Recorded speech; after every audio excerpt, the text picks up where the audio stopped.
Ciao Juventini of the world, my name is Giuseppe, welcome back on the channel. I hope you're all doing well. Indeed, I saw some people saying Pepe early live. Yes, a bit earlier today. It's 20 past 8 where I am living. So I know it's also a bit earlier in USA, in Canada, where a lot of people are at lunch break because there it's 2 p.m. How are you doing, guys? Are you happy? -2 to the big game. Are you start feeling the stress? Because it's an important game. Not decisive. It will not be the game that will tell you yes or no. Will you be out of top 4? Will you win the Scudetto? Because after that you still have 20 games to play, and you know that everything can happen in 20 games. But we can't hide the fact that it's really an important game that we will play versus Napoli, to convince ourselves that it's possible to win versus a big team, because still some people are not convinced that today we can do it. Even if you beat Inter, if you beat Lazio, the people are still doubting, because some people are thinking that these 1-0s are luck and only luck. Let's try to win that game, to show that also versus the strongest one, or the one that is considered the strongest one in Serie A, everything is possible. Today I want to speak about Sandro. Made a video about it today, but you saw it on the thumbnail, Rabiot, Milinkovic-Savic. So I don't want to go too much into Napoli, Juve. We still have tomorrow to speak about that all day, and also all day of Friday, because we play on Friday. Attenzione, because you can have or a fantastic weekend with a smile from here to here, or you can have a depressing weekend because we didn't win, and then of course not only the Sunday will be sad, but also the Saturday. Anyway, I want to speak about the poll, a bit of mercato, and who knows, maybe I can already anticipate you if yes or no some people will start versus Napoli. Let's start saying hello to all the people, and for the people of course that are watching in replay, because they are not able to do it now, thank you. Don't forget also you to put a maximum of like. This will be my big request before starting saying hello. Sorry guys, I just had dinner. It is what it is. Digesting. Before saying hello to all the people, I want to ask you one favor, and you know it, I will ask it more and more. Now it's put a maximum of like. Put a maximum of like. That's the only thing that you need to do if you want to support the channel to continue to grow. It's a bit more difficult. YouTube is pushing a lot of shorts, so long format starts to have a bit of difficulty. So guys, put a maximum of like, and we start with Benjamin Laminen. That was the first one today to enter the chat with a Forza Juve. Ciao Dan Barile, buon anno, happy new year to you. Ciao Marvin, need Zaccaria back. But guys, Zaccaria is not there, so we can't talk about him now for this season. We can talk about him for next season, but if he continues to play like he's playing at Chelsea, I don't see why Chelsea would not redeem him. But you're a bit strange, not Marvin, in general. When we have players at our club, we want them out. We are insulting them, we are disgusted by them, they are really bad, and so on and so on. From the moment they leave, Zaccaria, Bentancur, Kulusevski, they are phenomenal, and we need all of them. Anyway, we are never happy. Ciao Bogdan, grande, early live. Alessandro is in lunchtime at work. He will maybe tune in, hopefully it's still there. Ciao Adnan, ciao Cyril, ciao Beppe, extending Rabiot, because under Allegri he is a beast, and you see some keywords in your message. Rabiot under Allegri is a beast, safe choice, more safe than Savic that we never saw performing in a big team. Stavros is there as well, D-Man-C, Rocco Barella, we have Ali, ciao Ali, I would like to see Rabiot, more Rabiot than Savic. Guys, how crazy it is. How crazy it is if we are speaking today on the 11th of January about people preferring Rabiot over Sergej Milinkovic-Savic. If we go back in time, not that far, 6 months ago, 3 months ago, people would have called us crazy, but really totally crazy to even believe in that, or to even think about Rabiot over Sergej Milinkovic-Savic. Ciao Peter, ciao David Marazzo, Sasha is there as well, Thomas Macluf, grande, Piero Alvarez. How many people are we? 100 people, which is not bad. Early stream, let's go for Steve Cano and Le Samurai. Ciao to George Cenuda, The Rocky is there as well, Styler Z, ciao Beppe. I think as of now I prefer Adrien Rabiot. Ron Ruzitano is happy because it's early. Ciao from Hamlet, from his country we have Pavel. Ryzen Cross is there as well, ciao grande. A lot of different people writing in the chat. El Guerrero, Ab. Dusan is back, baby. Yes, back in training. Not yet, of course, in ready for Napoli. So we will start speaking about Alexandro, just a debrief of the video that we did today. Let me first say hello to Philip Rosado that said, bro, I wouldn't touch Bentancur with a 10-foot pole. And then we have Giuseppe Umbrello, my brother from Canada, Giuseppe, grande Giuseppe, who is saying, I wish nothing but the best in 2023. And then also starting, and I want to thank also Giuseppe from Canada, with a really beautiful super sticker with a fantastic hello. Thank you, grazie Giuseppe, grande fratello Juventino. We start. So this morning I made a video about Sandro, about the renewal. By the way, for the people who are just there, next week, beginning of the week, can be Tuesday, can be Wednesday. I don't want to give you a precise date, or Tuesday or Wednesday. We have a famous journalist that will be live with us on the channel. Still hesitant if I do a video format or a live. But he will be there and we will ask him the questions about Mercato, but also his opinion about Juventus at the moment. It's a long time ago that we didn't have a journalist on the channel. I'm super happy about that, to bring someone on that can tell us a bit inside information. What about Weston McKennie? What about Alexandro? What about all these kind of things? But we will have to wait the post Napoli Juve, and it will be Tuesday or Wednesday. So at least you have a beautiful surprise and you can look forward to something great on the channel, more and better than the normal videos. So Beppe, can I contact with you on LinkedIn? Yeah, you can, of course. My name is Giuseppe Bognanni. I will write it in the chat so that you can find me easily. You will not find me under GJustjuve, but under Giuseppe Bognanni, that's my name. Of course, we start. Alexandro, I made a video this morning, and because of the news that apparently in the contract of Alexandro, there is a possible automatic renewal if he reach some targets, okay? Has been launched by Gazzetta dello Sport. A lot of people are assuming Philip Rosada is saying, Beppe, Giuseppe Bognanni born on the 18th. Yeah, I know. He was a really big wrestler. I know. Every time that I type my name in, I see this guy. Hopefully one day there will be my picture first, because the guy, a wrestler, it's not really me. Anyway, so the people are assuming from the journalist that apparently because Cuadrado had the 40 appearance bonus target, that meant that he would be automatically renewed. Alexandro has the same. From what I checked, double sources, this has not really been confirmed 100%. So we don't know if it's really 40. Can be 35, can be 45, can be 40, but also can be linked to other things. Champions League participation, can be the minutes, the assists, the goals, the injury. We don't know. So don't take the 40 appearances for granted. Super important when you will analyze it. Then I saw that a lot of people are angry. I give you my opinion. That's my own opinion.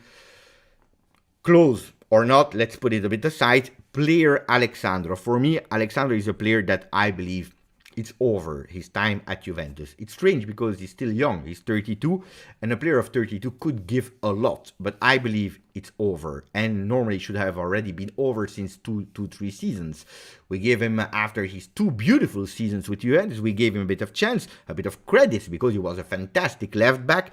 But he disappeared, and game after the game was doing mistakes. He was not bringing offensively what we needed, and defensively he was doing mistakes. We all remember Supercoppa versus Inter, but that's not the only mistake that Alexandro did. So more bad performances than good performances, where Juventini were asking why we don't have a left back, why we don't go on the market to replace Alexandro.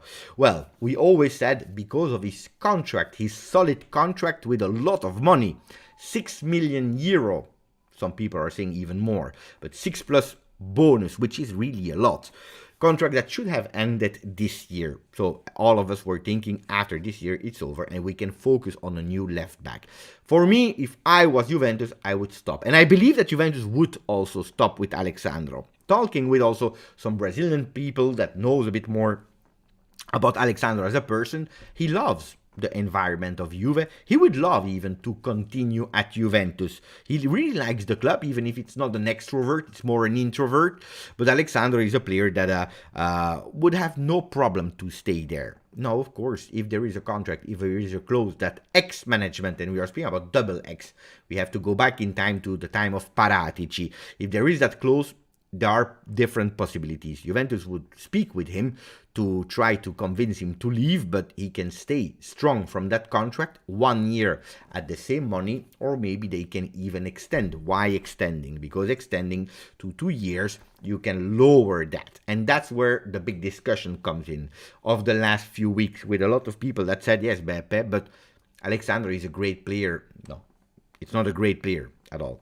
But it's a good, solid player in the three-man defense. Look, it's working. It's not committing all these mistakes anymore. He's doing quite well in the Brazilian defense. Alexandro, Bremer, and Danilo. Why changing? Can he stay there? Maybe not as a starter, but maybe as a sub on the bench. Well, and there is my problem. At a certain moment, I believe that you have to, if possible, if the contract allows you, you have to take big decisions. Because otherwise, we'll continue.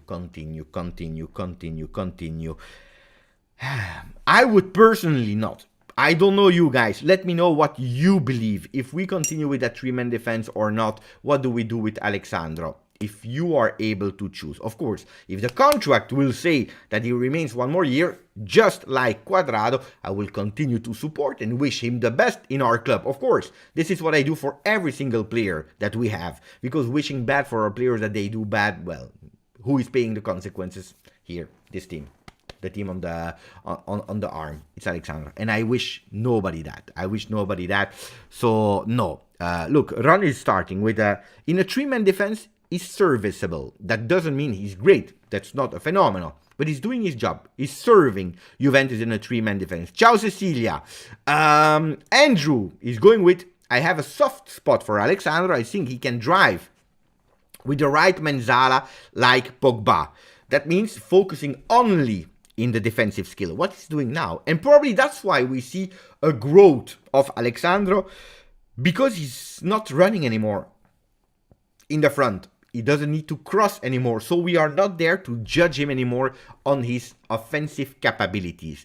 But that means that you have still a player for the next future where you know that if you play in a three-man defense, he can do his job, but is he able to go to the four-man defense? Because what happens next year if we go to a four-man defense? I don't know if Juventus will continue forever with that three-man defense. Because if you continue with a three-man defense, you have a problem. You have a problem because it's a player that is totally unnecessary. I think it's time to move on. Izza, I believe as well. If we can, of course. Omar, I don't know of any better options at the moment for us. But if there was, I would let him go. If there isn't, then sign the extension and let him go early. Sign the extension. Well, sign the extension and let him go early. What does that really mean, Omar? Sign the extension. That means that you don't have to sign because it's automatic. That means that if he reached the target that they've put him, you continue and you give him away for free. That doesn't work like that, because then you are paying him 6 million euro net. That means for Juventus 12 million euro that you are paying to a player just to say goodbye. That makes no sense for me. That makes no sense. It's a bit like Rabio, and we will come on Rabio right after Alexandro. When some people were saying, no, he said no to Manchester United. It's a player that we don't like. Put him out of the team. Let him stand in this. Let him go in the stands. Let him not even train with the first team. Let him train with the next gen. We don't want Adrien Rabiot. Would have been a big pity. Would have been a big loss. A big loss in a moment of difficulty. Because you are paying the player. Whatever you do, you are paying the player. Stands, next gen, first team, whatever. You are paying the player. So for me, it makes no sense to pay a player full his contract and let him go. These are the mistakes that we did in the past with a lot of players. They had 1 more year of contract and we let them go. I would not do that. Paratici made a big mess at Juve. That's the message of Giorgio here. And Peter is saying Paratici could not lock players like De Ligt or CV7, but Arthur, Cuadrado, and Alex Sandro. Well, De Ligt, we knew it. the problem was not locking in De Ligt, the problem was attracting De Ligt, and that's why you had to put that clause, the only player at Juventus that had a release clause. Otherwise, no. The other, if you're speaking about Cuadrado and Alexandro are players that were there since so long. Because if you're looking at how long they are there, I believe it's 7 or 8 seasons for Alexandro. It's a 7th season. Cuadrado, not that much, but there since 5, 6, I don't know. And the problem with these players is that they already had an extension of contract pre-COVID, right before COVID. And that's why we are paying the consequences of it. And in a moment pre-COVID where things were going quite okay, in terms of results, in terms of growing Juve, with players like especially Cuadrado that was giving his best, you find creative solutions to let them stay at Juventus. But of course, now it's easy. We are looking back at things, and it's a big mistake that we did. Already at the time, it was a big mistake. Then we are speaking a lot about Danilo that might receive a contract extension until 2026, while he has a contract until 2024. So that means not only 2 years in his natural contract, but even until 2026, which I said, it's a bit strange. It's not the priority. He loves Juve. He's doing really well at the moment. Why going in a rush to reward the player? I don't know. Reward him, at the end of the season. If you want to, you negotiate and you go until 2025. 2026 is a risk for me. Makes no sense, especially if you see the commitment of Danilo towards Juve, because you never know in the future. My opinion, guys, and then I can be wrong, of course. Peter Abate, member of the channel, GJustjuve supporter. Thank you, Peter. Really appreciate it. Really, sincerely, really appreciate it, Peter. Makes me happy. Also seeing the picture in family here, probably at a Christmas dinner, really well dressed with the wife or the girlfriend. Grande, Peter. Really appreciate it. Grandissimo. Happy Sing Ciao Beppe. Hope you are doing well. Yes, early life. Look, my wife went to a concert. The music. So I will have to take her back a bit later, so it's not a really long live. And that's why I don't know what hour I will be back. And I decided to go a bit earlier with the live of today. Speaking about this, are we okay with Alexandro? More questions or not? Let me know. Otherwise, we go to the other topic, that is Rabiot, Milinkovic-Savic, Pogba, dream midfield. I didn't even put Pogba on the thumbnail. Ciao Beppe, it's been a while. Good to see you. Ciao Marco Meola. Grandissimo Marco. Well, no more questions?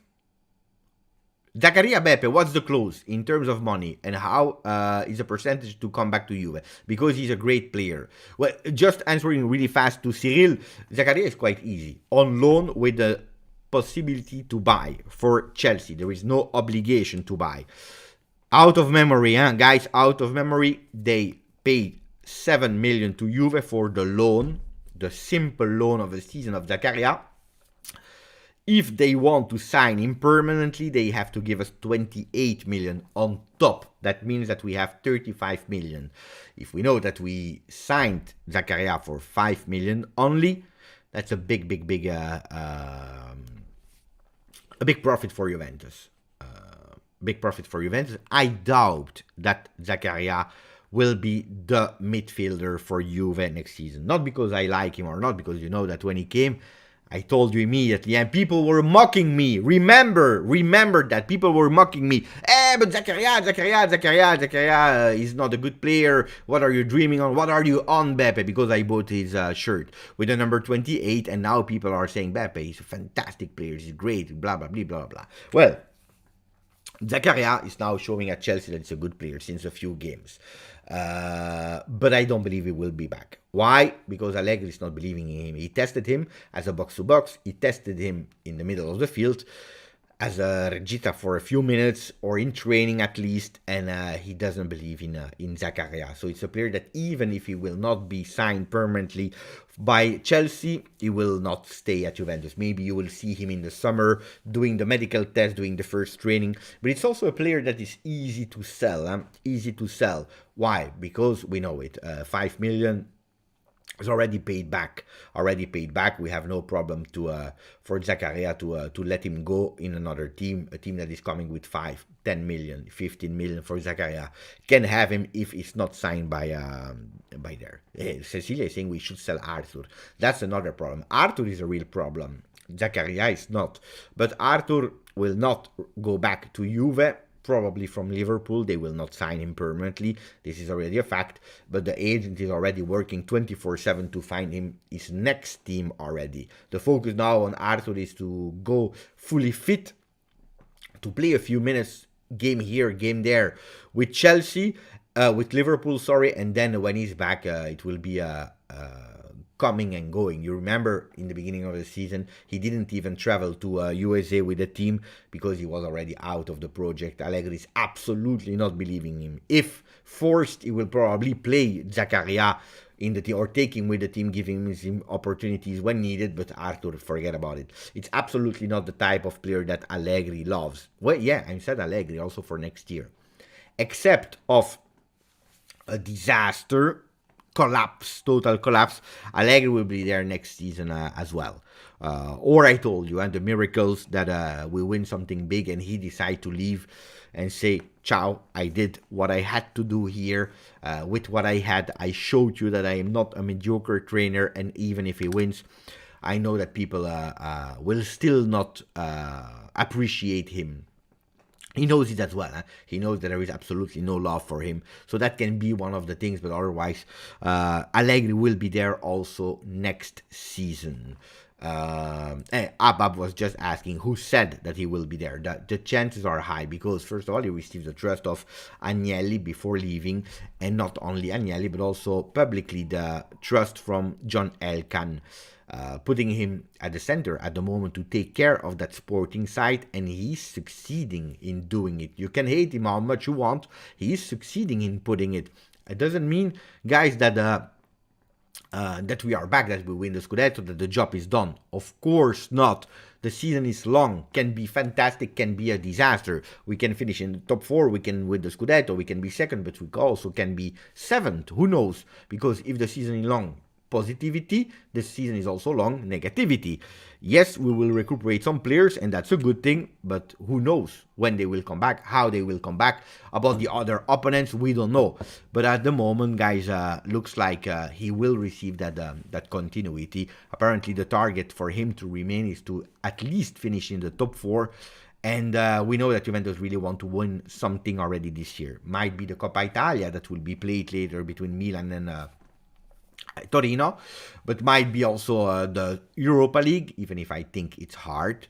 But let's see. Guys, I told you, Allegri is not my favorite coach, but I respect him for the capability and what he's actually showing and doing at the moment. You can't deny it. You can't deny it. The team is with him. Some people are saying players are playing against him. The players are with him. They are listening to him.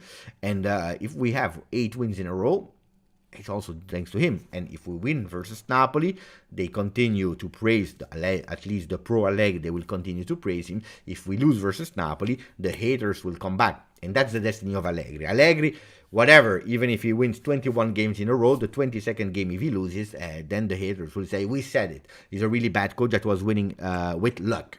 Anyway, this is not the topic of the video today. We already spoke about him. The topic of today were the 3 names there. Pogba, that is back. Pogba is back in training. I told it, he will not be there versus Napoli. He will probably not be there versus Monza in Coppa Italia. Maybe a chance to be back on the bench versus Atalanta. If not, we can hope to see him on the bench at least versus Monza the 29th of January. The target is to have him, but also Vlahovic that started today training, to have them for February when we start also the European competitions with really 2 games in a row, to have them in their form. Ciao Punzara. Ron is saying maybe Arthur can join Ronaldo in Saudi Arabia. Who knows? Even if I don't believe that that's the case, because he wants to prove him in Europe, which actually he never did. He came at Barcelona. Not that he did fantastic things there in terms of really proving and putting a statement. At Juve, he didn't succeed. Now at Liverpool, they bought him last minute, the last day, because they needed someone, and it's not even working because he's injured. If we end up second place, ciao Starboy, at the end of the season, Allegri should stay. Otherwise, he should go, my opinion. Well, I would not put it second. You know, I always said, I would not put him with a second, third, or fourth, because you can be third at -2 of the first spot, or you can be second at -10 of the first. You see, what is the best thing in terms of result ranking? Second, even if second or third, it doesn't change. For me, it doesn't change. Second or third doesn't change at all. At all. What is the difference in prestige between second and third? Second and fourth, there is already something. Second and third, there is nothing. Really nothing. Really nothing. The first one wins. The second one is the first loser. The third one did even worse. Whatever. No, we don't know. I believe, that Allegri, and then I really want to speak about about Milinkovic-Savic and Rabio. I really believe that Allegri has received a backup at the moment until the end of the season, and only at the end of the season we will understand what will happen. If he will continue or not, depending on the result, on his motivation, about how he's using also the youth, something that has been criticized a lot and blamed to Allegri to do not use the youth.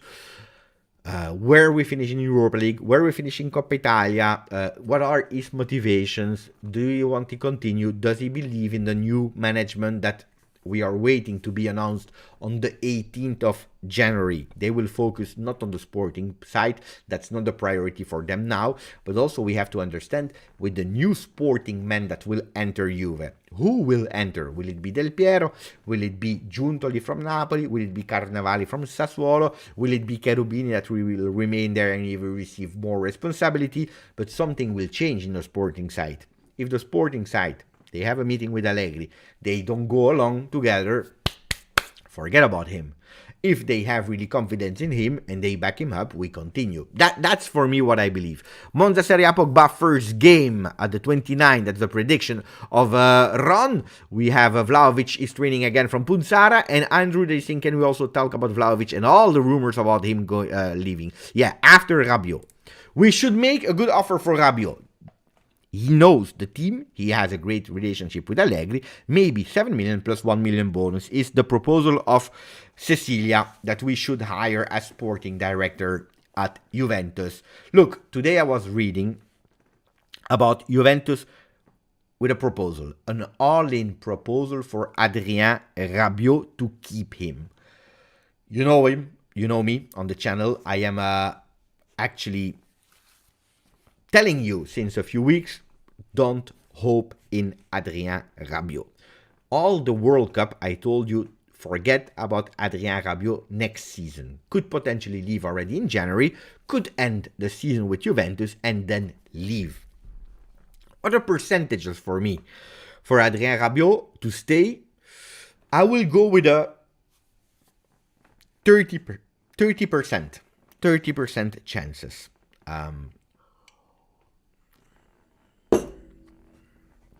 You have to enter the mind and the head of Adrien Rabiot. That this time will be the one that will decide if he wants to stay or want to leave. I don't believe in the money as the big drive for Adrien Rabiot career, because he already has a lot of money. If you have told me he was earning 3 and he can go for 10 for his first big contract, I would tell you probably yes, he can leave for the money. He comes now for 4 years of big contract, but really huge contract, 7+ bonus. So I don't believe that will be the decisive factor, even if we can't deny that it's an important one for him, for his agent, that is his mother. And I want immediately to shoot that, honestly, and remind me if I'm wrong, I never heard a controversial story of the mother of Rabiot, Véronique, with Juventus. Never.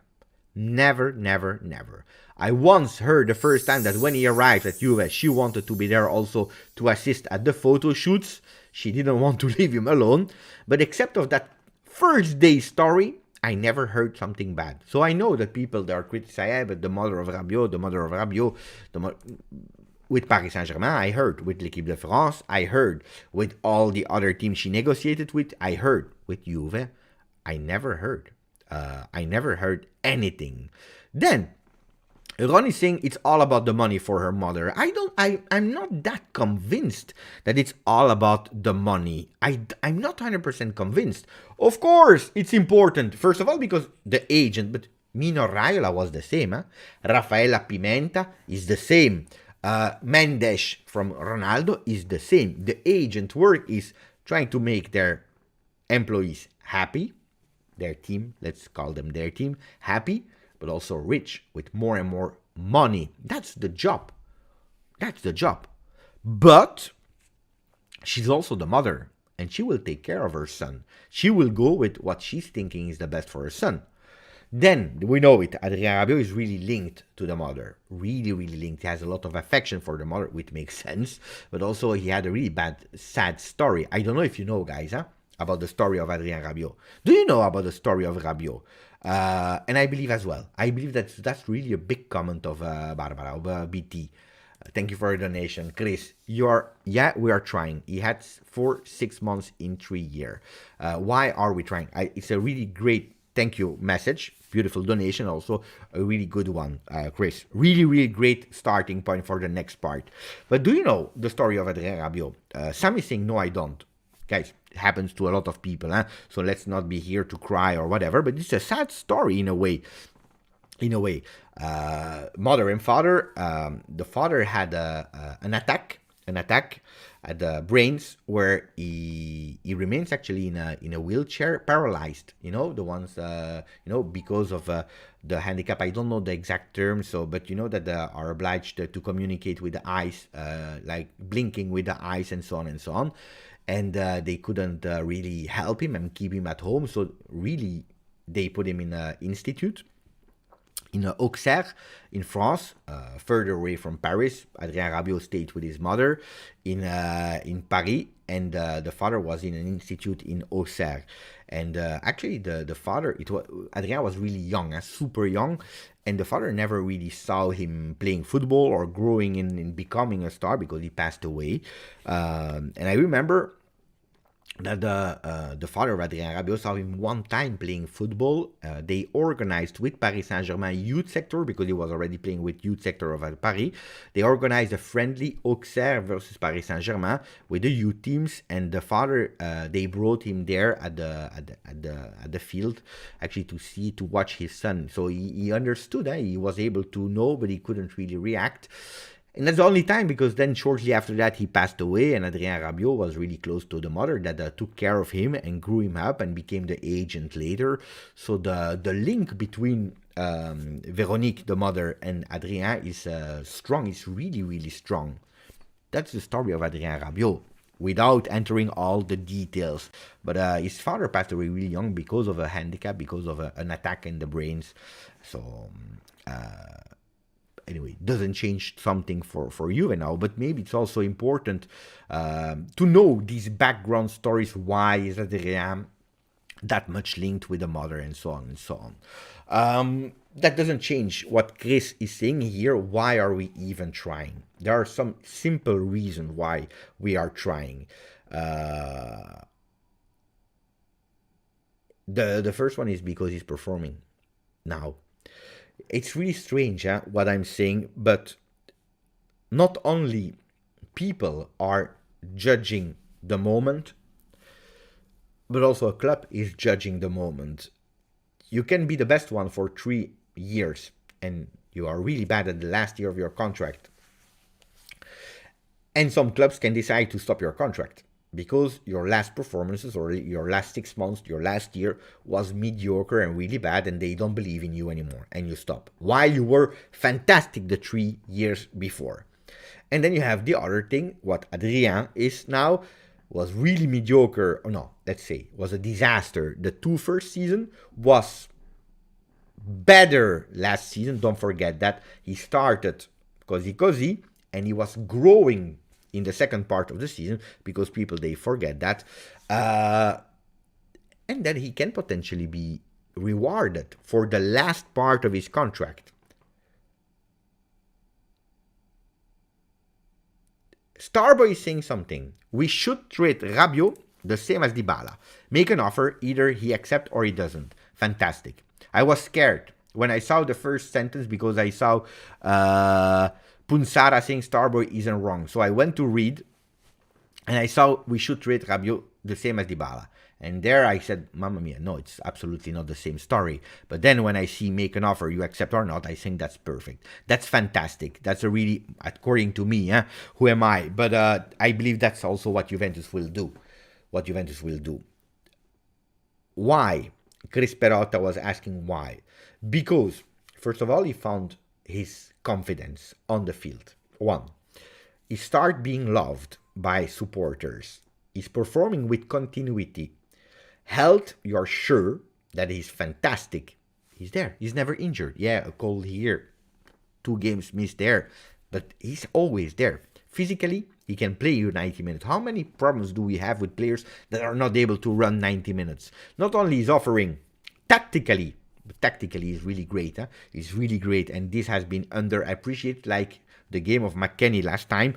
When people are strong tactically, they don't care. You're bad, yeah, but you didn't offer something offensively, which was a big problem of Adrien Rabiot. But now he's also offering, adding up offensive things with runs, with through balls, with vision, being strong, also adding to his CV, to his curriculum vitae, some goals, some assists.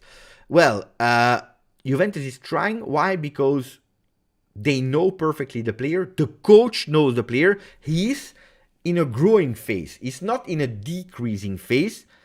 The coach is really believing in him. He can play on the left and on the right in a 3-man midfield. He speaks French. He knows Paul Pogba really well. They know each other. By the way, the first image they showed us from that training of yesterday was Paul Pogba receiving that ball from Adrien Rabiot. They can play together. They have physicality. They have sense. They are good on the field. And Adrien Rabiot, he plays with Deschamps. Played with Ancelotti. Tuchel was dying to play him when it was at Paris Saint-Germain, but couldn't because he was punished by the club because he didn't want to renew. Who else? Sarri played him. Pirlo played him. If you're looking at Adrien Rabiot, he's always playing.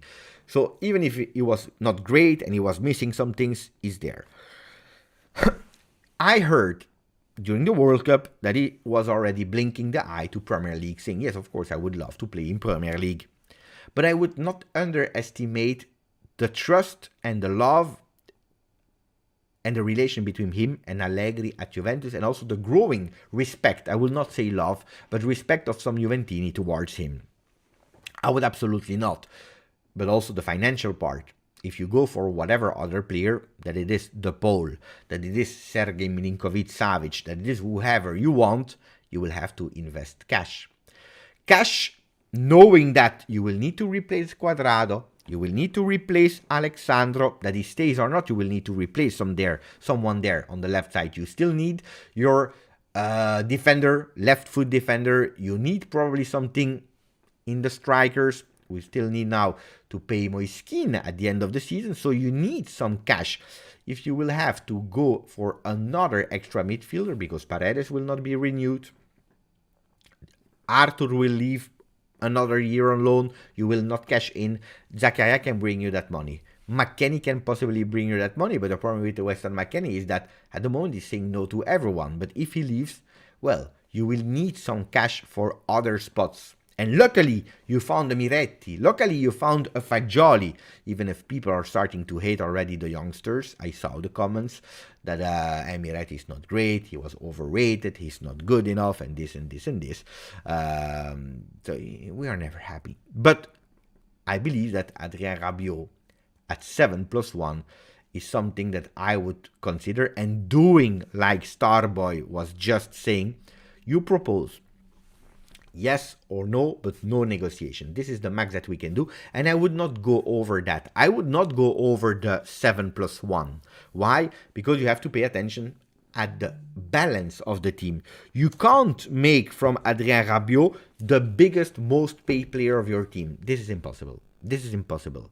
Now, on the other hand, I heard that Juventus would also try to make him a bit in the center of the project. What does that mean?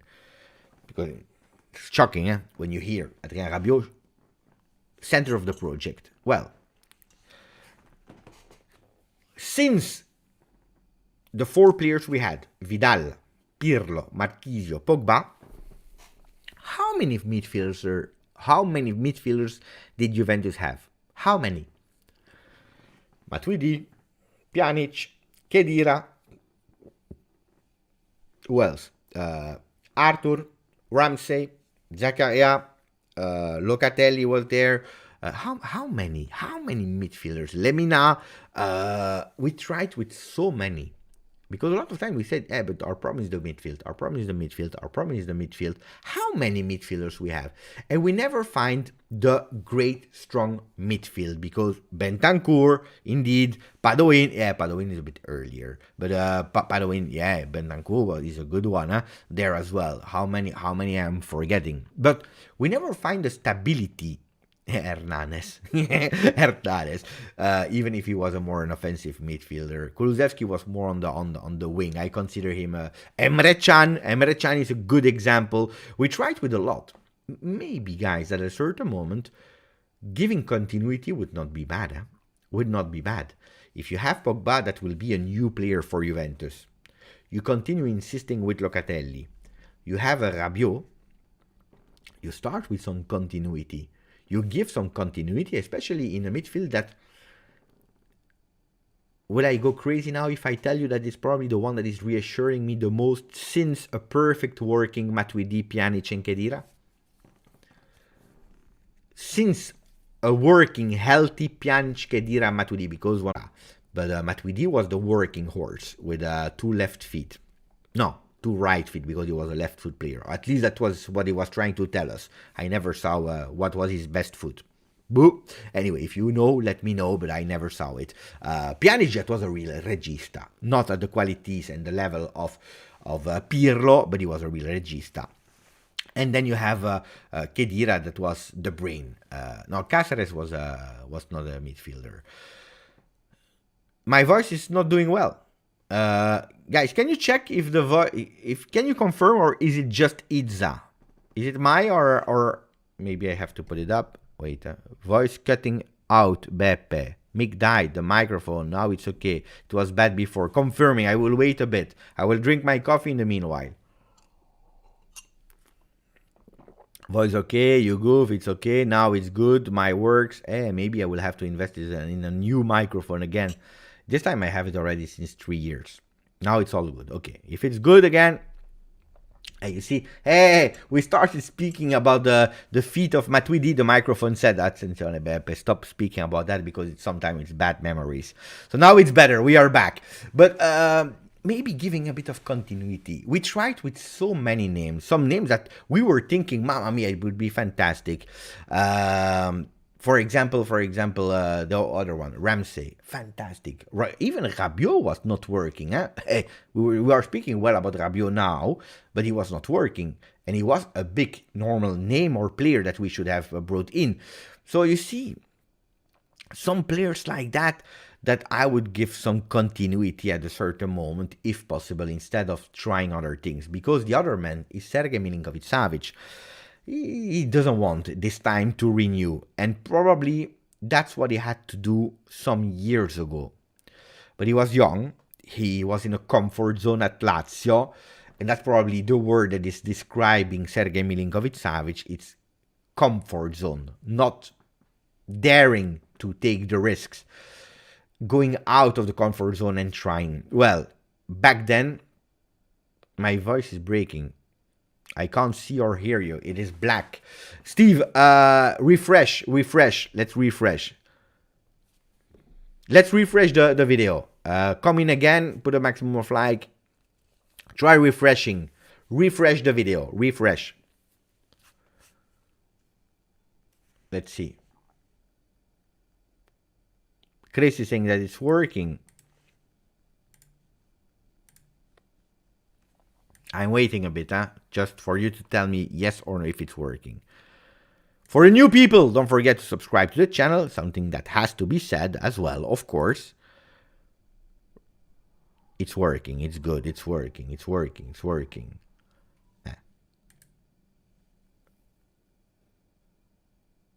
If you're on computer, you press F5, like D-Man is saying. Okay, good, we continue. Sergej Milinkovic-Savic, one of the problems of Sergej is the comfort zone. He's fine, he's good there in his comfort zone. And now he's doing what he should have done a few years ago, saying, I don't renew. And standing by his point, and Lotito is a bit pissed off. Because he said, we proposed 1 time, 2 times, 3 times the renewal, and he doesn't want to. Maurizio Sarri, for a mysterious reason, he has Luis Alberto and Milinkovic-Savic, but he's not happy with them. What do I mean? Because he doesn't see them invested as he wants to, and it makes sense. So finally, he also gave his approval to let them go. Luis Alberto, he already gave his approval time ago. But now he's saying, I don't care. If one of the two has to go in January, let them go. So apparently the rumors are saying that Lazio should even be open to loan him for 10 million until the end of the season, plus 45 million for an obligation to buy. I love Sergej Milinkovic-Savic. I really love Sergej Milinkovic-Savic, but for me it depends on Rabio. I believe that the talks with Rabio should happen before the end of the season to understand if Rabio will continue or not. If you tell me the truth, guys, today on the 11th of January, I tell you keep Rabio. If he's showing that he will leave, go for Sergej Milinkovic-Savic. But the problem with Sergej is I never saw him at high level. Yeah, I saw him twice at the World Cup, and twice he didn't convince me. I didn't see him shining in Champions League also because it's Lazio, yes, but he's already a player of 28 that will become 29, the same age as Rabiot, more or less. He's fantastic with his assist. He's fantastic with his shots from the distance, with his goals also. But is he a player that can really go for the extra mile in a big club? I don't know. And that's my problem. I don't know. And hopefully, if he joins, I would. Last year, I would have told you, and 2 years ago, I would have told you, go, go, go. But if he flops, you can't sell him anymore. Eh? It's over. He will have 4 years of contract, 5 years of contract. It's over. And you remain there with an expensive midfielder that you bought and you pay a lot of salary, while you actually have one that you already know perfectly in your home and that proven now that he is performing. So that's my problem, guys. If you want the truth, I tell you the truth. Even Conte is saying it. Who cares? It's not like Rabio did wonderful things in Champions League. He will not flop. We don't know. We don't know if he will flop or not. I can't tell you. I can't tell you today if he will flop or not. I don't know. Look, you know what I did? I sold him at Fantacalcio because since he came back, I saw the 2 performances of Lazio. Yes, he hit the post last game, but that's it. That's it. He's not there mentally. Mentally, he's not there. Then, of course, would be nice also for Dusan Vlahovic to see another Serbian player like Kostic, like Milinkovic-Savic and Vlahovic together. Would be nice to have these 3 Serbian connection, of course.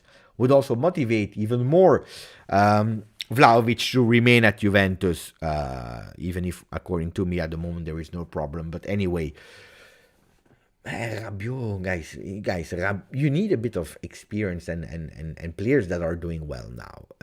He didn't do a lot of things in Champions League. Well, first of all, Juventus didn't do a lot of things in Champions League. This season, probably he was one of the best one in Champions League.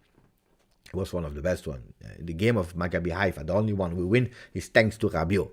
So then you have another thing. It's De Paul.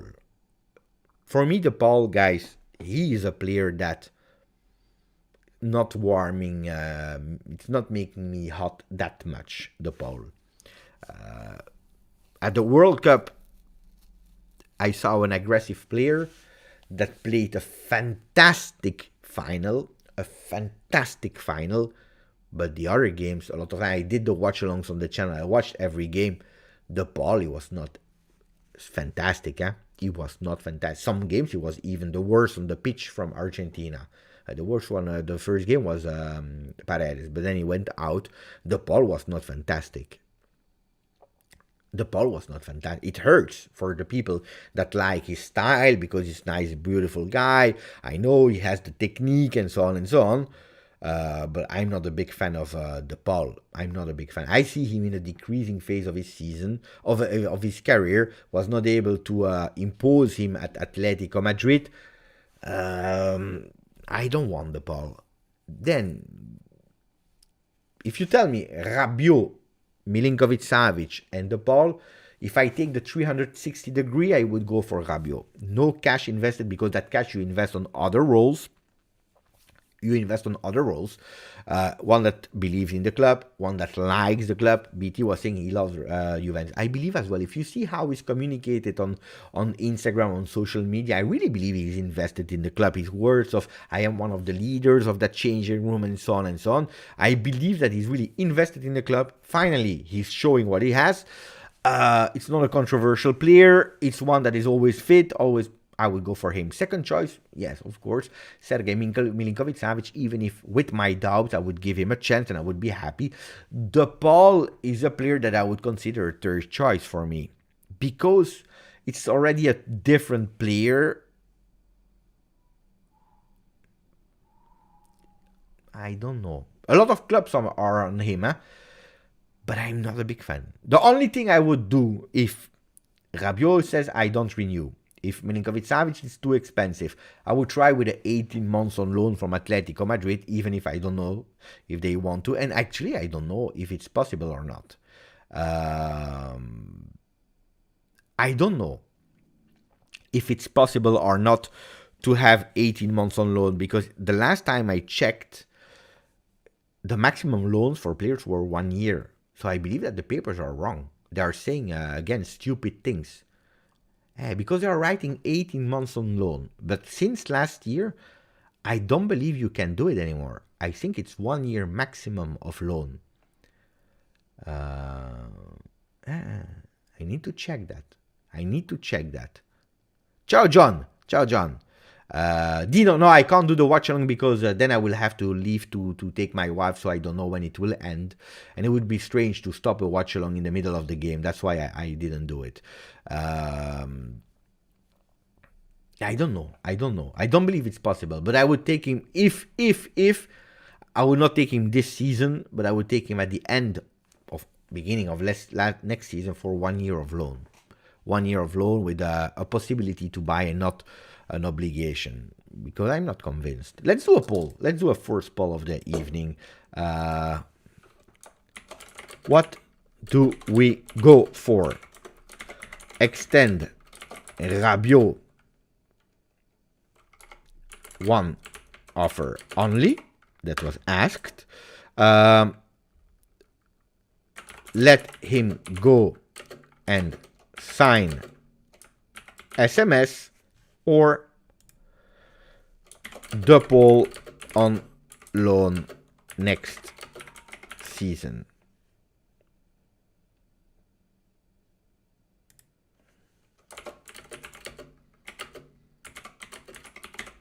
And I even add a fourth option that you will discover in the poll right now. People think Rabiot 9 million is too much when they want to buy Sergej Milinkovic-Savic for 50 and give him 5 million a year. Tell me which is more expensive. That's a really good one. But attenzione Khalid, because it's not only the 9 million that at the end will be cheaper than Sergej Milinkovic-Savic. It will be cheaper for Juventus. But it's also the balance that you are putting with the players you have in your team. Because again, if you are hiring the roof of the salaries, the players will tell you when they will renew, I want more money. Because he has that money, I want more money.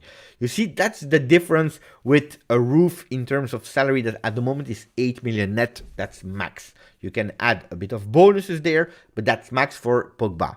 Second player, most pace player is Vlahovic, and then you have Szczesny. Then you have actually the players that were renewed at the time because pre-COVID of Paratici, Szczesny, Alexandro, and so on, Quadrado, 5 million, and so on and so on. De Paul could be the new Paredes at Juve, even if he's playing a bit more offensively. How do you play? The first comment earlier in the chat, it will not exist. Rabiot, Sergej Milinkovic-Savic, and Pogba. This is something, guys, forget about it. Two on the three could potentially, but not the three of them. Not Rabiot, Pogba, Sergej Milinkovic-Savic. Also because it makes no sense.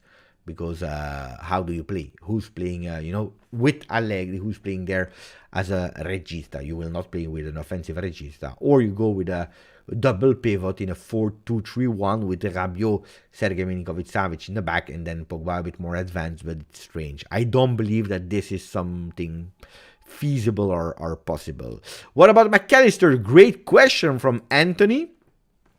That's why also I've put 4 options there. Extend Rabio, letting go and sign Milinkovic-Savic, De Paul on loan next season, or go for a new name. The new name could be potentially McAllister. Well, McAllister, we don't hear them about. I told you, pay attention to Gazzetta dello Sport that is fooling the Juventini because they need to sell a bit of papers because Juventini were doing a block to Gazzetta dello Sport. They were blocking them. So I believe it was also an attempt from Gazzetta dello Sport to attract again and sell a bit of a boost of paper. It's like, I manage stores, and depending what kind of company, for him, the company I was now is not doing it, but companies I had, mass media, they will at a certain moment, because they are losing a bit of, not losing, because they are not reaching their target commercially in a certain week, in a certain month, they can potentially do a boost. What do I mean? For example, this week only, all the sweaters at minus 20%. You don't need a sweater at that moment. But they're selling. It's now the moment. Minus 20% discount on the shirts. It's a commercial boost that you are doing because you want to not lose money, not make customers happy. You don't care about the customers at that time when you are doing it. You don't make customers happy. No, you need to sell not one sweater, but you need to sell 2 sweaters, and it's psychology, it's working. So you are doing that boost at that moment of pushing the shirts, for example. Well, that's exactly the same with Gazzetta dello Sport. Sales are going down. You know what? Let's put a boost. McAllister in big. He said yes to Juve. Boom. I remember when I did that video, I made a thumbnail. If I'm looking at the last month, except of the lives and the watch-alongs, it's probably the best performing video I had. And I was not doing it like Gazzetta dello Sport to attract people to watch the video, but it works. It works, really. Because people say, Mamma mia, he said yes to Juve. He's coming, he's a new player. Let's go for it. Let's open, let's listen. We want confirmation. And that's what happened, I believe, with McAllister. That doesn't mean that it's fake news. Maybe he said yes. But he said yes to Juve, that he's interested in finding an agreement with the club, with the agent. Juventus, finding an agreement or even speaking with Brighton and De Zerbi and so on and so on. That's a total different story. So that's what I think happened with McAllister. Then maybe next season he will join. Maybe. But I don't know. Aouar, no, guys. They were speaking about him at Roma. Amrabat has never been a target of Juve. So Amrabat, Aouar is, when we are saying a new name, Aouar is a really old name. That was a player back then for Sarri, but he never came because of Lyon. Lyon is a really difficult club to negotiate with. We have a membership renewal of Marco Meola. 10 months with us, 10 for Pogba. Beautiful.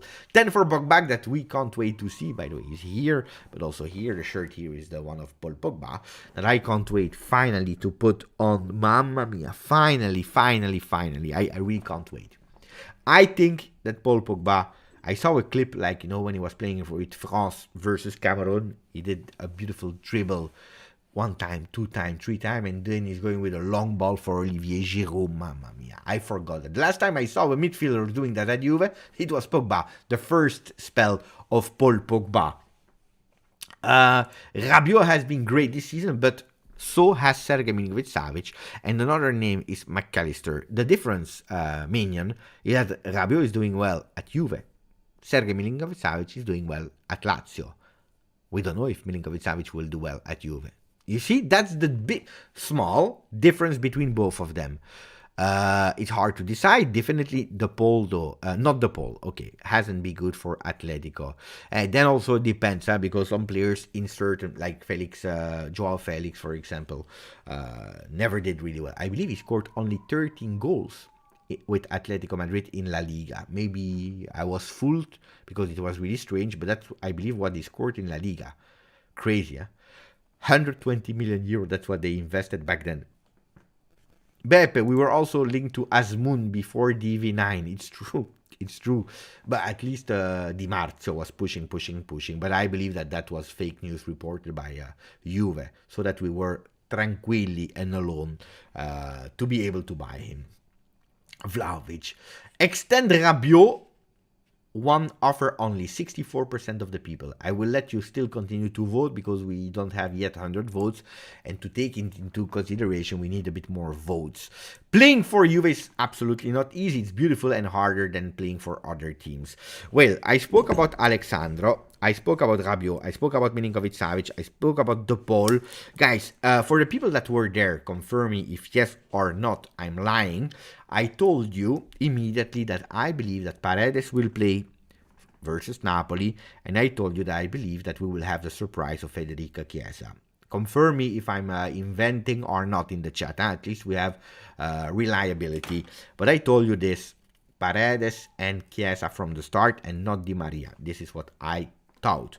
And the reports, they continued to say and to predict Di Maria to start, Chiesa in the second half. Today, for the first time, they are starting to say that Paredes is working hard and pressing to a starting spot, but also that Chiesa starts to have some possibilities to start a game versus Napoli, the big game versus Napoli. Okay, the votes are done, so who won? It's the one of the thumbnail. It is Rabiot won over Sergej Milinkovic-Savic. Well, guys, what I believe can possibly happen is this lineup here. Do you see the lineup? I think you see the lineup. This is what I predicted. Of course, we don't know. Tomorrow, Allegri will speak at 11:30 a.m. Italian time, so probably I will do the video right after that. But this is what I believe can be the lineup versus Napoli. 11 months for Jesus Masia. I don't know what to say, but I'm here. Jesus Macias is there with us, and that's already a lot. Super thankful. Thank you. Grazie, Jesus Macia. Really appreciate it. Allegri is thanking you, and I am thanking you. So, can you rate my lineup? I tell you. Szczesny into the goal. We are playing in their stadium, in the Maradona Stadium. IB. We are playing in their stadium. Admin, ciao Beppe. Personally, I voted for Sergej Milinkovic-Savic, but my heart wants Rabio to extend. But that all depends on Allegri. Yeah, we spoke about it earlier, Admin. But indeed, he will be a decisive factor also in the negotiation. Szczesny into the goal. Brazilian defense, because the good news for the people that were asking, Bremer is 100% fit to play versus Napoli as we speak. Tomorrow is another day. We don't know.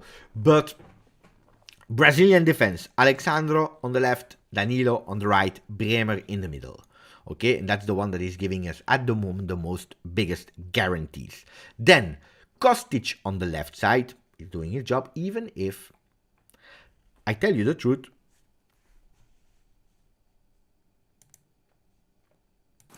If you want the truth, I tell you the truth.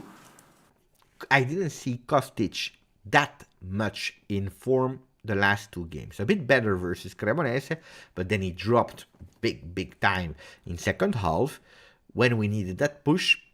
And I didn't see him fantastic versus Udinese, to be honest. But I believe that because of experience, because maybe Ealing Jr. is still not 100% back and so on, that we will see Kostic starting there on the left.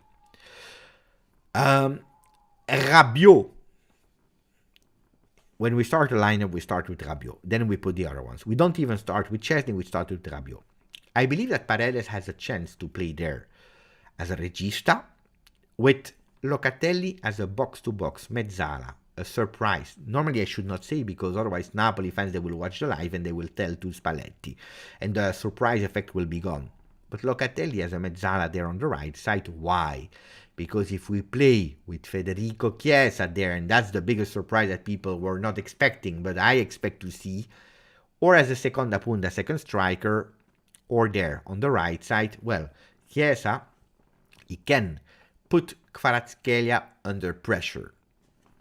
Pressing high, so that Kvaratskhelia is obliged to go back, and if it's not possible, you have Locatelli that is playing here from that side of the field, coming back and backing up Chiesa. Not only Locatelli, but you also have Danilo there. So you have a Locatelli and Danilo that are pressing. Chiesa that already did in some games at fullback. He will not have 90 minutes, so forget about it. But the first 55 minutes, he can potentially do that role. Then, I've put Milik and Moiskin up front. Why both of them? Because Moiskin can play up and Milik can do that midfielder, additional midfielder to give support, as he already did backing up Vlahovic. Do you remember when he entered in the first games of the season? He was the one not next to Vlahovic, but he was behind, and he was also a lot of time the one that was dropping, being the link with the strikers, not the technique link, that number 10, or what we are expecting from Di Maria, because people are saying like, Talisma, where is Di Maria? I believe that Di Maria can enter in second half. Chiesa out, you can put Weston McKennie there, eventually. Weston McKennie in second half on the right side. He did quite well versus Udinese, according to me. And then you can play with Di Maria a bit more up front. That means that you are even playing not anymore that much on the wings, putting pressure in second half, but a bit more alert there in the second half. But with Di Maria, you have some creativity there up front, because you take out the one that is performing the less between Keane and Milik.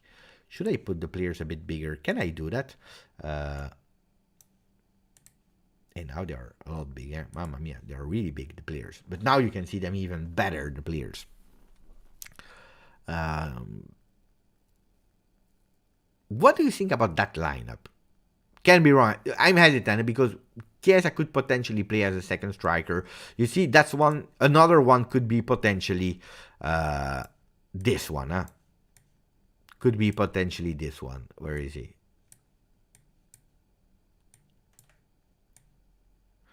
That can be another one. Of course, doing so, you really protect your right side. Could be. That maybe this one is even more realistic.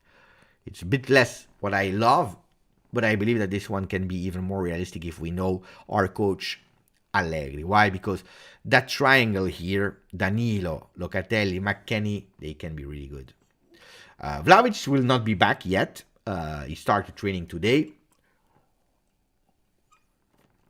For people that are asking, what about Sule? Sule can give some support a bit later in the season. Brock is there!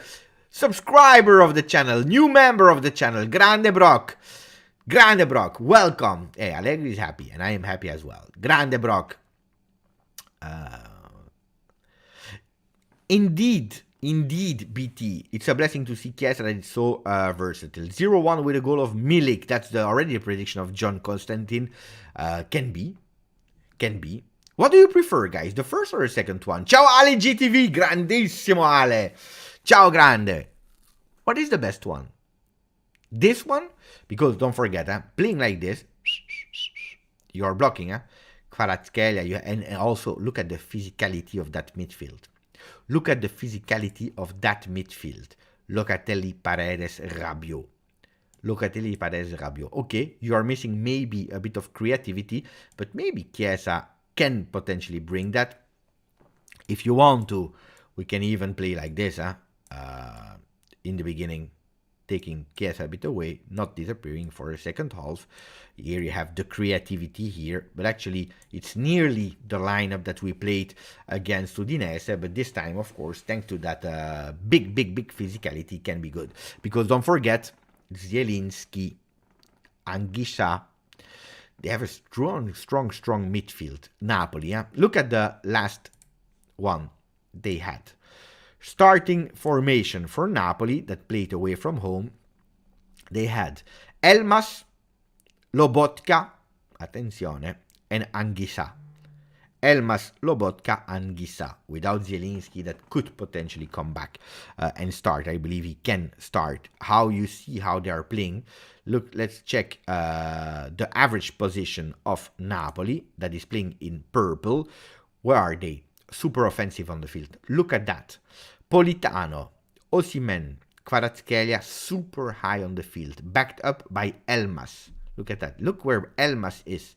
Then you have Mario Rui and Di Lorenzo. Look at how high their four-man defense is. Of course, Kim and Juan Jesus, they are playing more in the back, but actually it's only two players. Only two players that are back.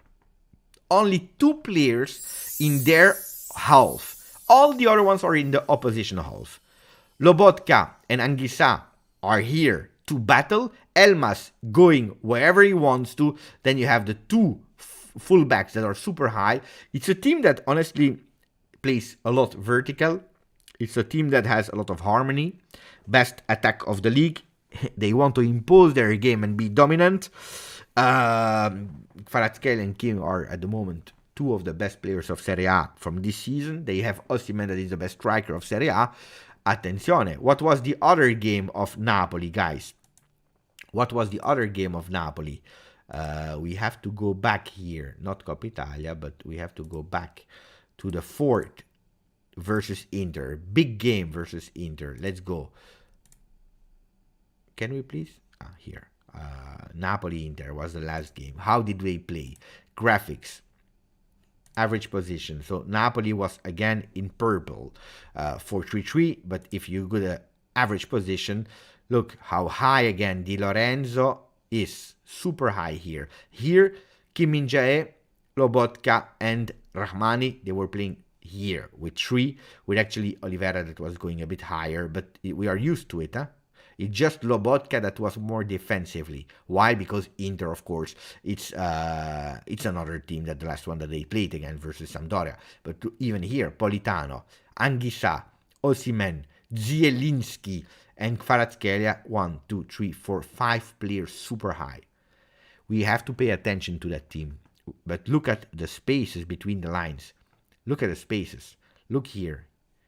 You can do something in the midfield. Huh? And that's why, if I'm watching here, Napoli playing, I assume that we can go with a physical midfield. If you want the truth, I tell you the truth. Hey, thank you, Conte. Thank you, Brock. Brock from Broccoli, I assume, with a beautiful pic here. But also Luca Seminara. Ciao, fratello. I'm finally old enough to donate. That means that not long ago you celebrated your birthday, Lucas. Thank you. Happy birthday to Luca Seminara. Pay attention, because being older, that means also that you have to pay attention to how you manage your money. So pay attention for that. But I'm really happy and touched that one of your first donations are for me. Thank you, Luca. Grazie. Pay attention how you are doing it. Beppe, how are you so sure that Paredes won't sign after his loan? I agree with you on the view on the player, but we need a regista because of his salary. Because of his salary, no, I'm not 100% sure, huh? Of course, Brock. 100% sure, nothing. Only that is 100% sure, the taxes and the yellow card for Bentancur. The rest we are not sure. But except of these three things, no, he can potentially be, but he will have to prove himself, because I know that Juventus was not really satisfied with his first part of the season pre-World Cup. The return, we just played 2 games. He didn't even start one. Then you don't know, huh? If he comes and he do a fantastic return season, who knows? But I don't know, because he has a really high salary, 7 million euro, and at the moment you have a Locatelli that is playing over Paredes. Then maybe versus Napoli, it's the new start of a new season of Paredes. But I don't see the future of Paredes at Juventus as we speak. But football is crazy. Tomorrow we can have a total different story. At the moment, I can tell you that he's not a player that we see a future in. Locatelli box to box. Unlock Loca. You could have written Unlocatelli. Could have been also working. Unlocatelli. Ciao Sasa. I'm doing good. I'm about to close also, but I'm doing good. Juve Dad. Ciao Beppe and everyone. Glad I finally code alive. Hope you're all having a great start of the year. I do. I hope people in the chat as well. It's already 1 hour 15, so we are in closing time, Juve Dad. But I did it a bit earlier today. Yeah. Ciao Sasa. You see, the American people are also starting to wake up now to start the active life, and they are entering the chat while we were closed. Why? Because I told you I have to go to take my wife because she's at the concert.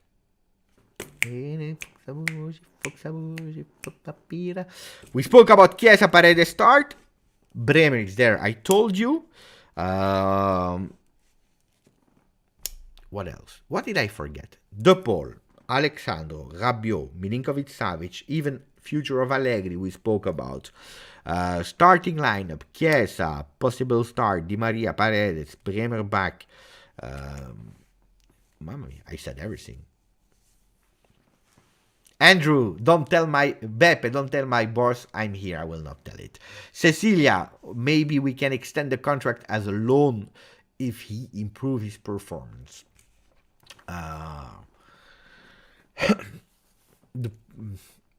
The thing is, you still need to pay his salary, and it's high. It's high. Beppe, your opinion about Buffon safe, mamma mia. But I made a, where is it? On TikTok and Instagram, I said 2 things there, but I spoke about it this morning in the video, Starboy. I spoke about Buffon save, fantastic save, mamma mia. He proved again that he was the best on earth, the best on earth. Nearly 45 on the 28th of January. 28 is becoming 45, guys. Doing that on the first post, because it's on the first post. On the attempt of Dzeko, am I surprised? He will always surprise me. The greatness of that man will always continue to surprise me. What a man. I was not expecting something different, but yeah, maybe for people that are continuing to say, Beppe, we have to support the Italian clubs in Europe and so on. Look, Buffon started and ended at Parma, but he represents Juve. We all know that. Yesterday they were insulting him. Uomo di... I will not translate, but they were going really, really harsh on Buffon, insulting him, whistling him, all game long, because of his past at Juve, because of his future at Juve, because he will come back one day, not as a goalkeeper anymore, I hope. But the hate that there is between clubs, the non-support, that's the culture in Italy, guys. That's really a culture in Italy. They were targeting Buffon and Juve yesterday. No, targeting Buffon, they were actually targeting Juve. Disgusting. I would never, and that's what I said today, I would never whistle Zanetti. I don't like that. It's a player I never liked. I don't like him. But I don't believe I would whistling, maybe for the fun, 1 second. Yeah, why not? Maybe. But insulting, I would not. Last time I was at Juve Lazio in the stadium, and there was Sarri. And I remember when we saw the face of Sarri, of course, everyone was whistling for a second. It's fun, it's nice, it's part of the, you laugh. But then there were some people next to me, they were insulting Sarri with really harsh words. And at a certain moment in the stadium, it was really quiet. Nobody was speaking. And then you heard really harsh, really loud, the insults. That's something that's not really for me, even if I really don't like Sarri. But look, insulting Buffon, you need a... Well, I don't understand it. Anyway, but fantastic performance again. I'm sad they didn't qualify. On the other hand, it's good. Let them continue to play and then be tired. Inter. If we have to look at the positives, at least that. Buffon is my idol, the same as Starboy. They also went to insult the women team. Of course. During the World Cup, there was no football. There was no football, club football at least, so they had nothing to do, the Ultra of Inter, and they went to the women game, Inter Juve, and they went to insult Juve. You will go back in Serie B, insulting the first team. Disaster. Mohamed Youssef, we are in closing time, so really thank you for the donation, Mohamed.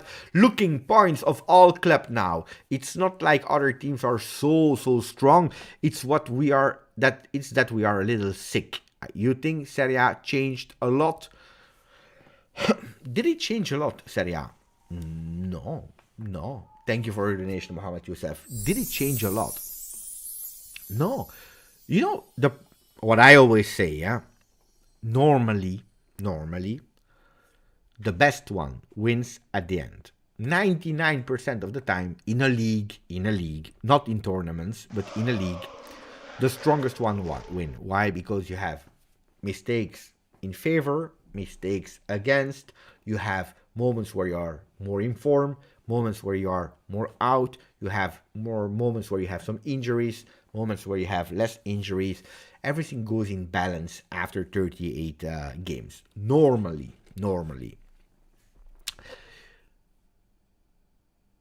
You have some teams that prepare the season with a turbo start, with a sprint. You have teams that prepared it as a marathon. You have people that prepared the sprint at the start of after the World Cup again. I don't understand why a team that is winning 6 games, 8 games, let's say 8 games in the beginning of the season, between the first and the 8th game, is considered the best and great and fantastic, while a team that is winning between the 10th and the 18th is not considered that way. Atalanta was super high in the beginning of the season, and everyone was praising Gasperini. Everyone was really praising Gasperini. Now, since a few games, the last one he won, they are in decline.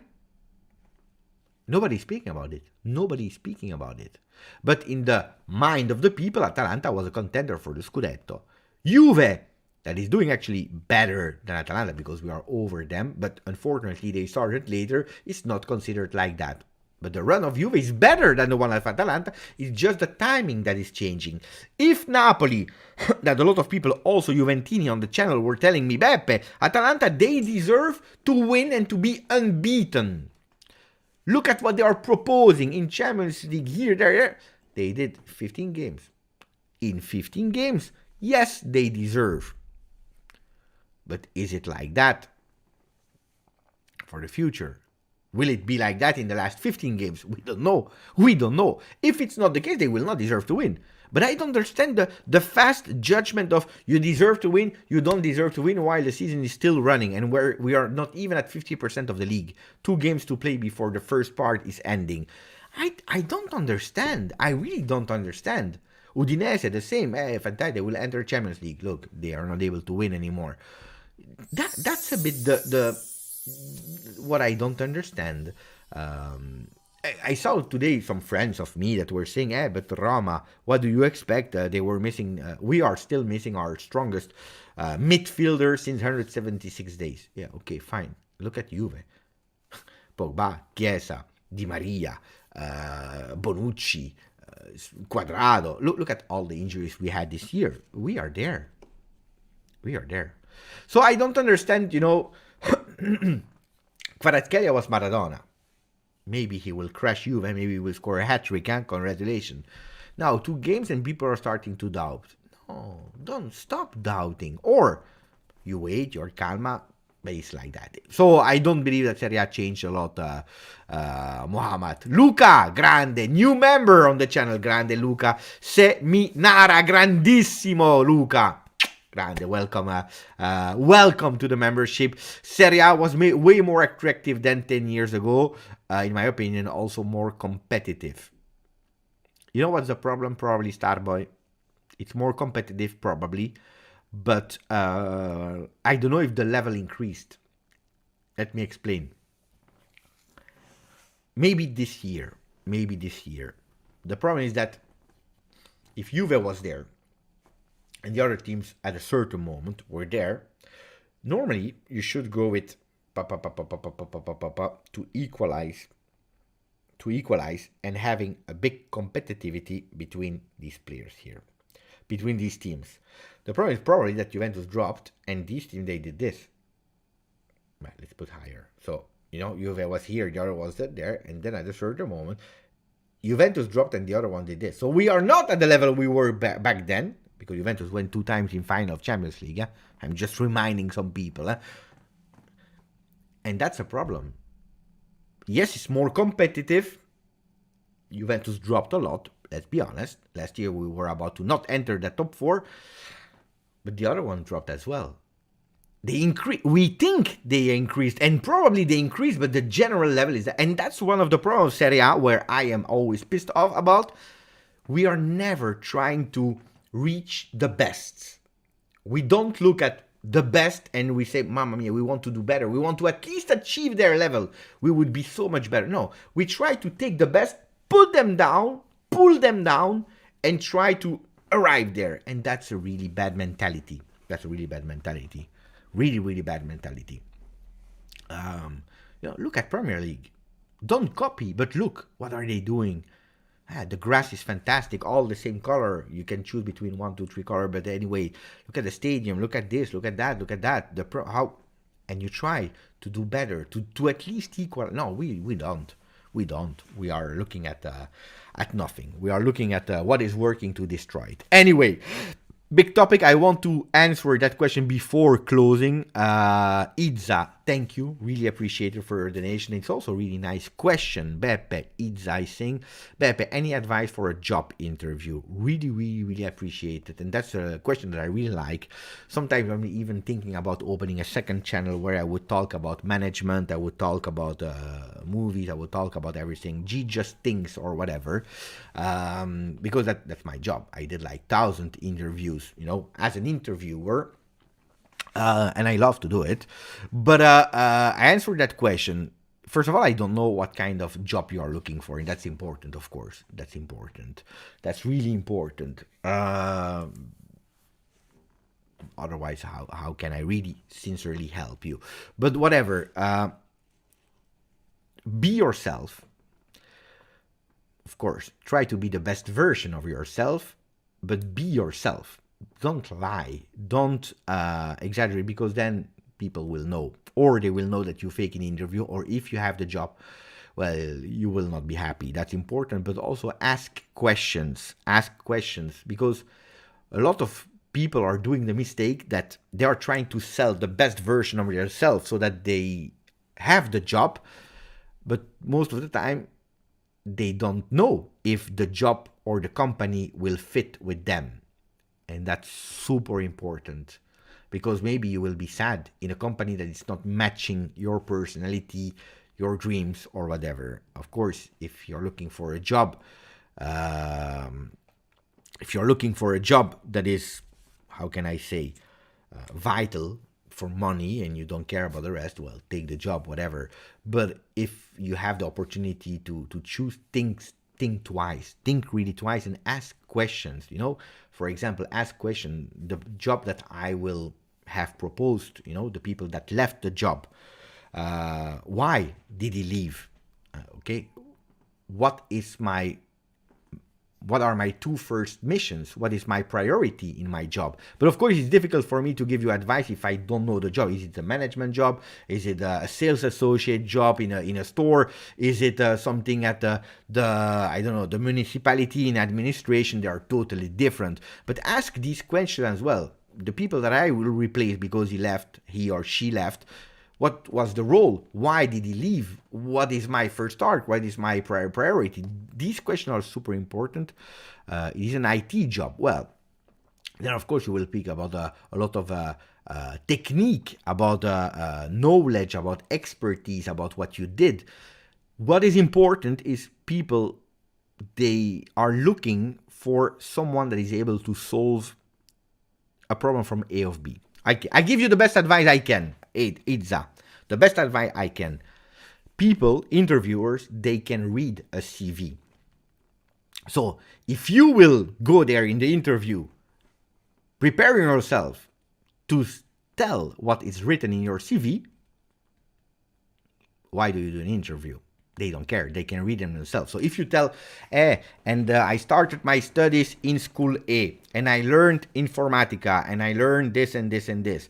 Then after that, my first experience in a job was this job, and I was doing this. They know. It's written on your CV that you have 3 years of internship. It's written. They can read. What they need, interviewers, what they need is examples of how you solve things from A to B. Of course, you start telling, I went to that school, I learned this.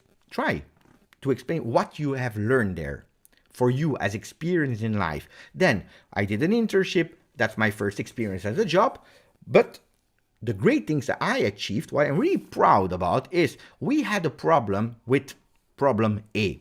And doing A, B, C, D, I solved the problem and we became at the solution B. That's what I did. That was my personal great satisfaction in my job. It helped the company in this. It doesn't have to be really big, depending on what kind of role you are in. IT, first level, big level, whatever. You can go with small examples, You can speak about example how, thanks to you, the team spirit grew, because in the morning, we installed also the fact to have a great communication. We asked for some communication every Monday with the meeting, and we did it, and that improved the communication between us. Friday, we went for every time there was another one that was bringing croissant, whatever. It can be stupid things, but also big things, preferably, depending on the job, big things, concrete example of how you did. Because these things are not written in your CV. And that's the most important thing. How did you, as a person, help your previous company, your previous internship, if you never worked, if it's your very, very first job? How do you do it with life examples at school, for example? This is what you have to do. This is really important to do. Examples, how you solve things. Your personality, and of course your skills. These are the examples like this that I can give. Then I can speak about hours about it, because that's my job. That's why I'm manager. Go with also. Don't forget, you have one chance. So go with the best version of you, and try also to go with your. How can I say? Try to go with adaptability. Try to adapt. How are the people in front of you? You see them with a big smile, okay, fine, you can do a joke. If you see that they're really serious, put the jokes away, but still be yourself, adapt. That's what I want to say. I hope I gave you, I don't want to give you too much, and guys, these sessions, normally you do it over like 10 weeks to prepare yourself. But prepare yourself and know the example. What is the pitch? How will you sell yourself? Would you hire yourself? Thank you for the donation, my friend. And good luck. Good luck tomorrow. It's the fault of TikTok. Short attention. Yeah. Ciao Aldo, by the way. I didn't even say ciao. Good point. Losing to Maccabi Haifa speaks volume. Totally agree with Beppe. So I don't know what you're speaking about, guys, because I'm really late here. Ciao Beppe. Said I missed the live. Super hyped up Friday. Thank you. Just advice. Thanks. How to quit from a 10-year jobs. You go to the paper shop. You buy a letter. You put it in your computer. You check on Google how to resign. Letter of resignment, and you write it, and then you send it to HR. That's how it works. Easily done, easily done. Then of course you will have consequences. You have consequences because resigning for a 10 years job is not easy. It's not easy. Depends on can you afford it to live without a job for 1 month, for 1 day, for 10 years? Are you rich or not? I have no idea. But the step is really easy to do. You just send a resignation letter. That's easy. Then pay attention. Pay attention. I don't know. I don't have my own store. I don't have my own store. I never opened the own store.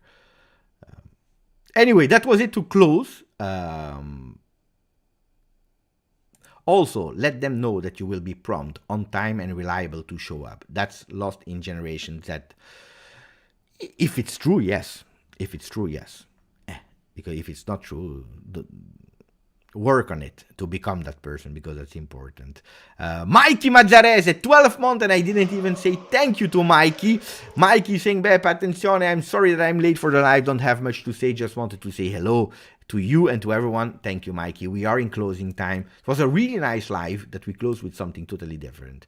Never quit your job by yourself is the tip of Starboy. Depending on the situation, but it's an advice that it's true. I depend. It's a long. I need to go. Beppe is the right person for every kind of life lessons. Maybe not every. I can't help you speaking about how you have to take care of your hair. This is something I can't tell you how, because I don't have the possibility to give you examples, and I would not be the right example to take care about your hair. This is a bit difficult. Write a note. Sorry, you have just lost me. Run away. Then run away. Don't do that. If anyone needs advice on owning a store, I've owned one for 32 years. I can give a lot of advice. But I love that. I love these kind of talks, especially stores. I'm in retail since 20 years. I started as a sales associate to finish as a retail manager Europe, managing stores across Europe with different cultures, different languages, different people. Thank you to some people that are subscribing to the channel. But in the meanwhile, don't forget to put a maximum of like. That's always super appreciated. You know that. I don't know if we did well in terms of like. Did we already reach 150 likes? I don't know. I am not sure. I can't tell you because I don't know myself. So if someone can help me, that would be beautiful, at least to see it. Beppe, show a picture when you had hair. Unfortunately, this picture, I have no idea where they are. I have some, of course, but I can't tell you where they are at the moment. It's too long ago. Do we have now? Grande, at least we have. Thank you, guys. You were fantastic. I will go to take my wife from the concert. Hopefully she enjoyed a lot, so that she's tired. She'll go to sleep, and then maybe I don't know what I will do this evening, because I'm absolutely not tired. I am full of energy. I don't know. Luca, Beppe, I wanted to say thank you for entertaining us every day. You are the best. Thank you, Luca. Really appreciate it. Hey, maybe a FIFA live. Who knows? If I come back, because I will have to take her. I don't know. It will be a concert. There are 8,000 persons that will go out with a lot of cars and so on and so on. So I don't know what time I will be back at home. Hey, that FIFA, that could be a good one. Having a bit of fun. I didn't think about it. I don't have. Yeah, I just have to prepare some cables. But except of that, attenzione. I don't promise, but it's a really great one. Mi piace molto. Ciao a tutti, ciao Stavros, ciao Luca, ciao Starboy, ciao Izza, good luck. Ciao Vincenzo, Sid Martin. I had a cramp in my leg. Mamma mia, disaster. Imagine where you are playing 90 minutes. I had a cramp out of nowhere in my left leg. Can you imagine? What a disaster, Beppe. What a disaster. Ciao to Sasha, to Filippo Rosata, probably to Cecilia, to Matthew, to Mohammed Youssef, J Medical, Just Medical. Ciao to everyone. Ciao.